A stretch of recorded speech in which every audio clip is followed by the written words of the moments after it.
In the frost-veiled highlands of Ashendal, nestled deep within the hollow pine woods, stood a place most dared not speak of, Witherhall Library.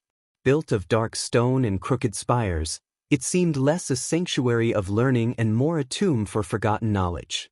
The villagers said it was cursed, that those who entered seeking truth rarely returned with their minds intact. But Corvin, a young scholar with ink-stained fingers and a thirst for ancient lore, was not one to be swayed by rumor. His journey had begun with a single question, an obscure reference in a crumbling manuscript to a tome called the Ninth Tongue, a book said to contain the original words spoken at the world's creation. Every trail led to Witherhall, and so, against all advice, he went. The forest grew quiet as he neared the old library, the wind itself seeming to avoid the path. Ivy strangled the stone like veins, and a single iron door stood ajar, as if inviting him in, or daring him to. Within, the air was thick with dust and old ink.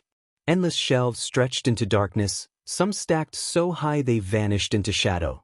Yet the strangest part was the silence, not the peaceful hush of a library, but a smothering stillness, as though the very walls held their breath. That was when he saw him. Oris of the Ink. The librarian. Clad in layered robes the color of midnight, Oris moved like smoke, without sound, without weight.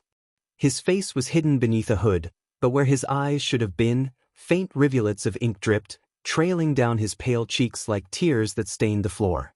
In his hand he held a quill fashioned from a raven's feather, its tip glistening not with ink, but memory. "You seek what should not be found," Oris said, voice soft as parchment turning. "The Ninth Tongue is not a book. It is a key, and some doors should remain shut." Corvin, undeterred, bowed. "Then I must see the door for myself." The librarian studied him. "You are not the first." "I might be the last," Corvin said. A long silence passed. Then Oris turned, beckoning.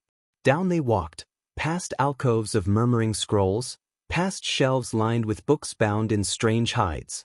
Finally, they reached a chamber carved entirely from obsidian.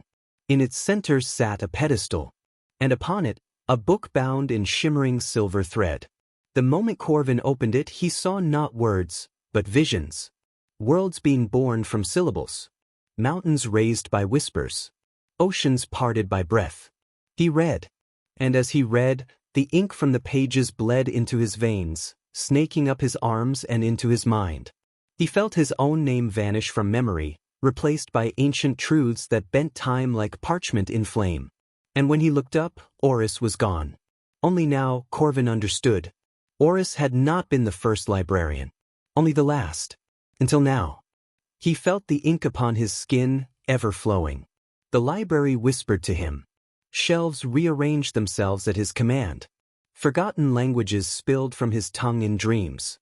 He was no longer merely Corvin. He was the Librarian of Witherhall. And one day, another curious soul would come seeking answers. And he would be waiting.